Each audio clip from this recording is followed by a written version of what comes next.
Hey, Tony Gassis here. Y'all got to forgive me. That was my wife called me. Give me a little update on the dog. That day dog. It's my dog too, but I don't claim the dog. It's different if you have a child. You got to claim your child, but I don't claim the dog. I don't know why I don't claim the dog, but she be doing too much for me. I can't claim no untrained dog. You got to be trained for me to claim you. But so yeah, she took it to a new groomer and dog pooped on the lady floor, peed on the lady floor. That's why I can't claim her. Can't claim her. Step dog.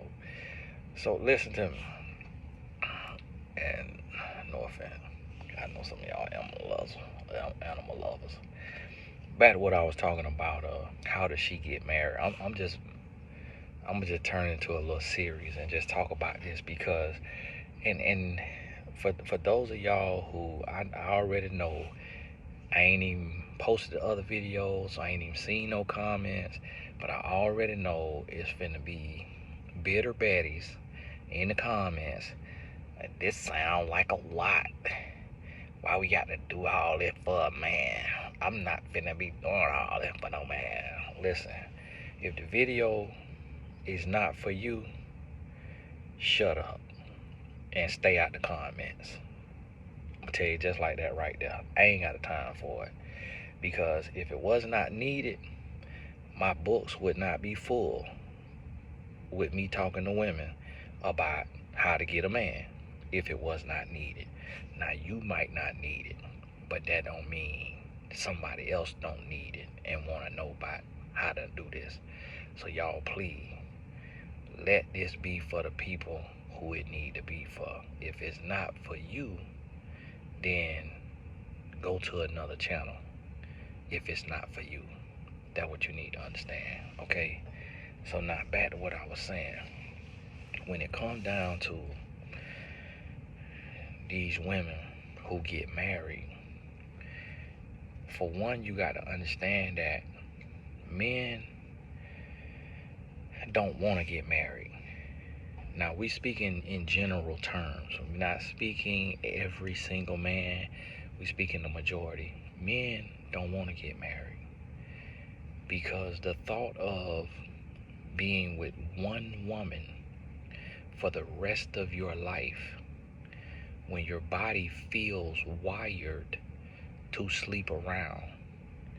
So now we know we not supposed to be sleeping around under Christ, but it's not a lot of men under Christ, and the men who are under Christ still be struggling and acting a fool.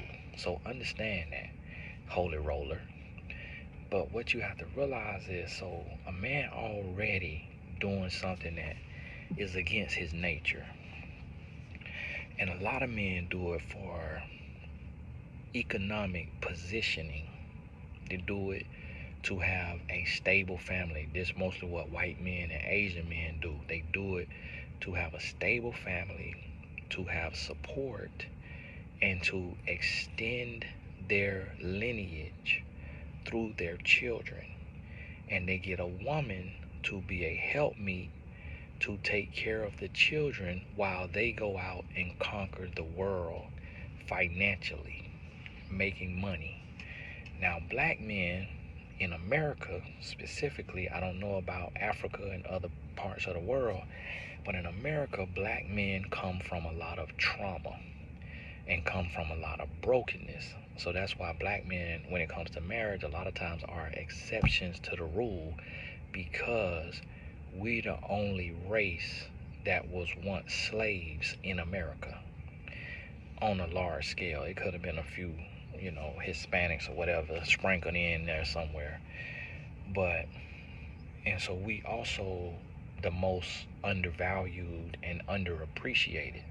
So like the Native Americans who the land was stolen from, they get a check. I had two Native American friends who they was getting a check as kids for $600 a month. So they was always fitted. And we was like, how y'all, like, oh, we Indian. We got Native American in us. Like, shoot, I probably got some in me too. I'm a little bit of Cherokee or Seminole. One of them, I need to get me one of them $600 a month check. They will always fit it. But see, black people, we come from slavery. We help build America, and we don't get no check. Their form of a check to a black person is welfare, food stamps, EBT, and welfare, and Section 8. They like, listen, this where y'all supposed to be at, so we're gonna give y'all Section 8 and food stamps, and this y'all, what you call it, reparations, or whatever it is. This what y'all get. And so when it comes to black men in marriage, it's a foreign thing to a lot of black men. And so a lot of times when a black man does it, it comes from either a desire for partnership and just having a good heart and wanting to do right by that woman, or it comes from an example that he's seen. And I know a lot of black men who are not married, and majority of them come from a single parent household.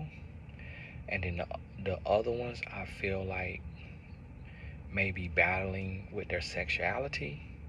And then the other group, because there's no spiritual grounding, they just cannot wrap their head around being tracked and traced and followed and governed and checked by a woman for the rest of their life, because there's so many women in the world, so they can't imagine ever having to only have one woman that they're talking to sexually in their phone. And so those are the three main, of course there's gonna be other ones, but that's the three main that I see. And so how did she get married is she made that man drop his guards. It's either she made him drop his guards to where he felt like he was with one of the boys, and that he didn't have to put on, he didn't have to front, he could just relax and be himself. He did not feel judged. So that goes into why women ask the question, they say, why do men love to hang with their boys all the time? And it's not that they are gay, it's that they don't have to front, they don't have to be judged, they don't have to be anything other than who they are. And so these men end up falling in love with their homeboys, but not in a gay way. Like, they will have love for their homeboys because they was able to build a genuine, authentic, organic relationship with their homeboy as friends without judgment and having to play a role. Whereas if you with a woman and she judging how you talk, how you think, how you dress, how you walk, how you eat, how you serve, how chivalrous you are, how everything you are, how saved you are, how kind you are. Like, she looking at every little thing you do. And she like, I don't like his nails, I don't like his teeth, I don't like his shoes, I don't like his outfit, I don't like his hairline, I don't like this, I don't like that. So even if she not doing that, a man feels like she is. And so it made the man clam up. So imagine having a tight booty. You know when you got diarrhea or you get a stomach ache out in public and you start clenching your booty because it feel like if you breathe too hard, something gonna slip out. That's how a man is when he with a woman. And it's a special gift when a woman allows a man to relax. She allow him to relax. She allow him to be himself because she not nitpicking everything he do. And that's when he feel like I could live the rest of my life with her. And honestly, that's why I'm married. When I met my wife, I was talking to 4 or 5 women when I met my wife. And one of the women came out. I had just met her in the mall, shot my shot. She gave me her phone number. We linked up, and when we linked up, she said she's 17. So she was cut off, because I was 21. So she was cut off. Never touched her. I ain't no P. Diddy or no Russell Simmons. She was cut off. The other woman, she was taller than me. She was taller than me, and she had meat on her bones. So I was like, oh, you like to eat, because if you like 6 foot tall and you got full calves and full thighs and a little bit of meat on your stomach, you like to eat because you filling up a full frame. And then, so she was a little taller than me, and I was insecure about, being shorter than her, because I'm 5'10". And then the other woman, she didn't shave her legs, and she was real petite. I wasn't necessarily against that, but she was real petite. She didn't really have no booty. I couldn't really see no booty on her. And she was kind of built like a little girl, like the singer that some of these men like, Tyler. And that just, for me, it's just not my type. I don't really like a grown woman built like a little girl. I want to see some meat now. And then she ain't shave her legs. And she wasn't hairy, but it just was a foreign thing to me to see a woman with hair on her legs. And she was 10 years older than me too. And so that kind of, to me, made me feel like she was old, because she was 10 years older and she ain't shave her legs. And all the young ladies my age, they all shave their legs. So it was a little different. And then the one lady that was kind of like really close in the running, she was what we call thicker than a snicker.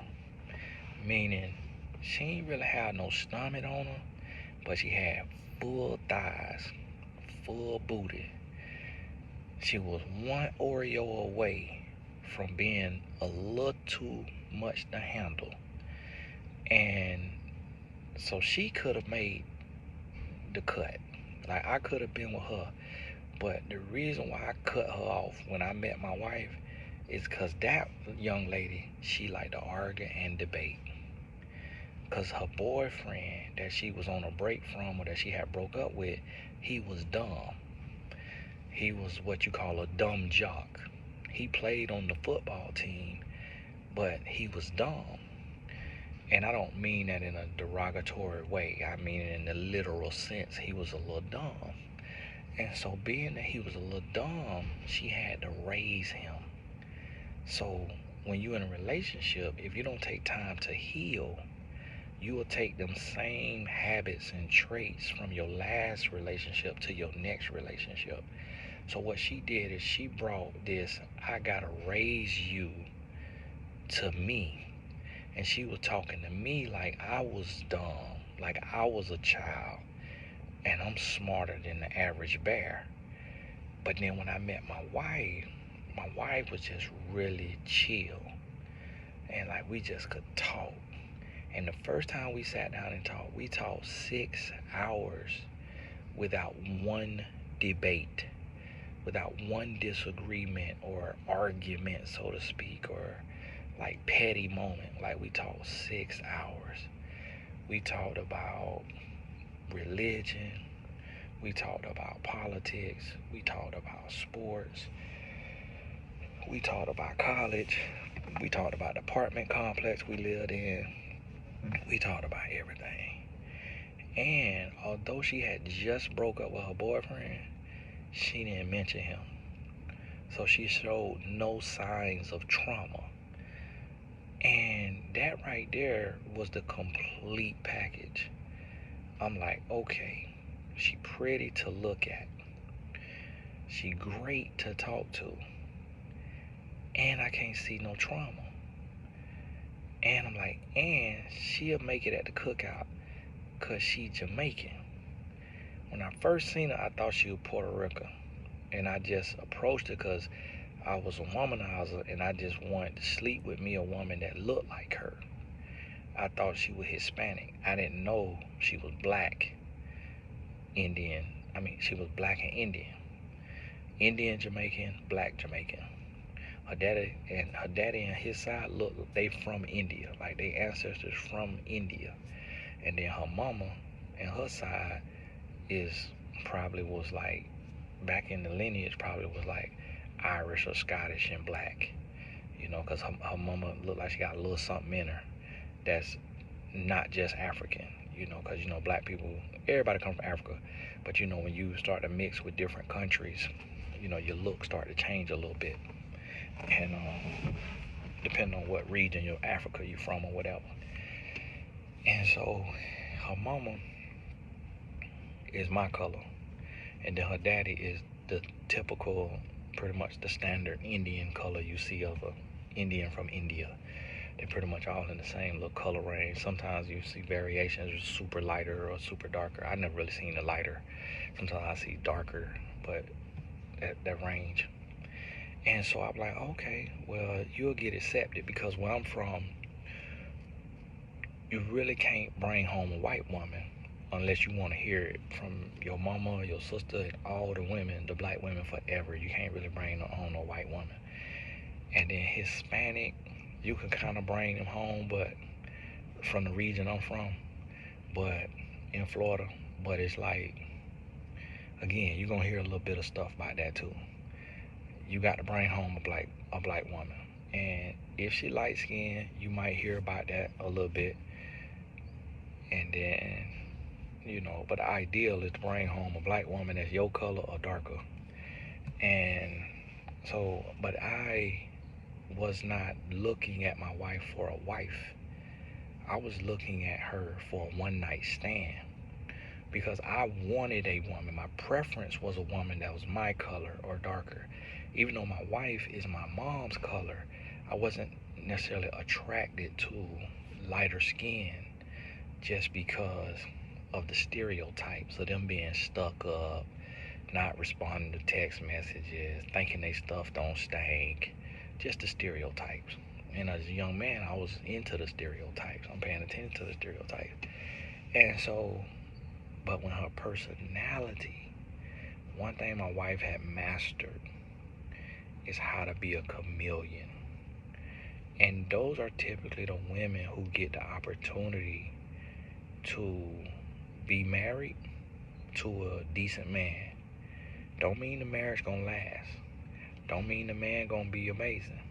But the women who typically get the opportunity to marry is they learn how to adapt. They learn how to read the room. And they not just stuck in their one way of being just who they are. They learn how to evolve, how to grow, how to adapt. And that's a skill that's developed. And that's something that we have to develop as adults, to where you can't hammer a screw. You hammer a nail, but you got to screw a screw. And some people want to screw a nail, or they want to hammer a screw, and they just say, this is who I am, this is how I am, and they don't want to adapt, they don't want to grow. And that's what you have to realize, because see, men are very finicky creatures. Men can be creatures of habit. Men could be creatures of habitat. And so if a man's habitat is thrown too far off, if his existence is too shaken up, it'll make him not want to coexist with that person. But when a woman can figure out how to allow a man to be himself, like to kind of relax in his skin, and he will adapt to her without her asking, because a man is very intuitive, and a man really scans his surroundings. So a man learns how to be a chameleon as well. And if you notice, a chameleon is not a manipulator or a deceiver, it's an adapter. It assimilates to the environment. And so a man know how to do that. And that's why it's so many women that get tricked out their draws, because a man can mirror and he can use it for the wrong reasons. But a lot of women don't have that gift. A lot of women are just who they are. If they very passive and they're a pushover, they don't know how to be firm. If they very firm and they don't play no games, they don't know how to be soft. With a lot of women, you get one or the other. And I will talk to single women who it's just one little thing that if they tweak, they'll be every man's dream, and they unwilling to change it. Well, Tony, I don't know if I could change that. I don't know if I could change that, Tony. I don't know. I'd just rather be single. And then it's like, okay, all right. If that's what you want, go right ahead. Stay single, but you don't really want to be single. That's why you're on this phone call. And what I'm asking you to consider isn't changing who you are as a person. It's not going against your morals and your values. It's not going against your principles. It's not going against God. I'm not saying, hey, be willing to have sex on the first date. I'm not saying be willing to have sex before marriage. But what I'm saying is be willing to compromise some of your preferences. That could be his height. That could be his job. That could be his nationality, his complexion, his weight. Like, be willing to compromise, because what a lot of women say, oh, well, why are you asking us to do that when men don't do that? And men do compromise a lot. Because let me tell you, if a man only married who we desire, like who is appealing to us, then only women who are shaped like a J-Lo would be married.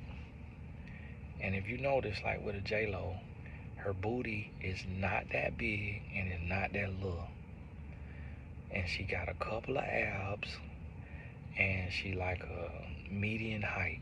I can't tell what height she is. And I always say that name because I always hear men using her as an example.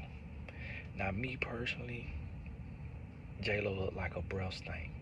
Now, I don't know why, and that's just, again, that's personal experience. I done been around women who look like J-Lo and their breath will stink. And I just don't know why their breath will stink. But anytime I see a woman look like J-Lo, I just assume her breath stink. And then also, just because if a person look like they perfect, something got to be wrong. So I'm like, okay, something stink. That cooter bow or that breath, something stink. You ain't finna have no perfect body and no perfect skin and everything perfect. Something off somewhere. Them toes might look like a gremlin. Something wrong somewhere, because God just don't make us like that. And then, but what happened is women like J-Lo and like Halle Berry and all this stuff, these women who have been pedestalized and praised, why you think them women have such a hard time having a man? Because a man still don't be pleased. Like, he still be, so it's not just about looks with men. I see a lady here, a black lady here, and she full figured, meaning she's not like out of shape, but she at the max of what you can be before you out of shape. Like, if she put on 5 more pounds, she might be considered out of shape.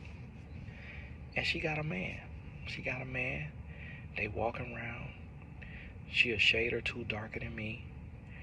And she a good looking lady, normal looking lady.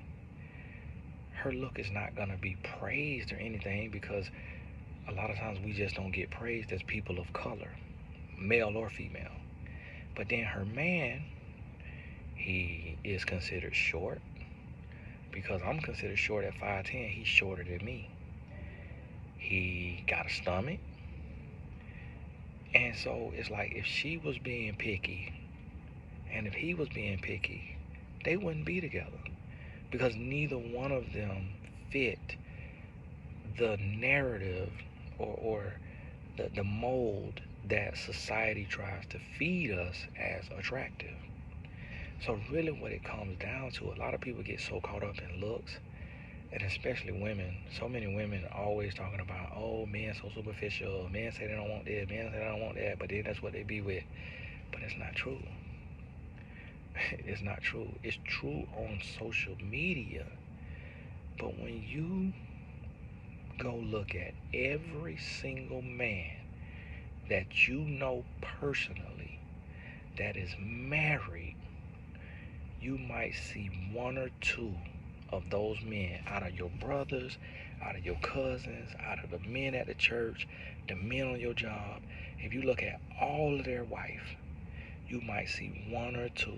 And when I say one or two, I mean like 10 to 20% who wife is built like a brick house, like a bombshell.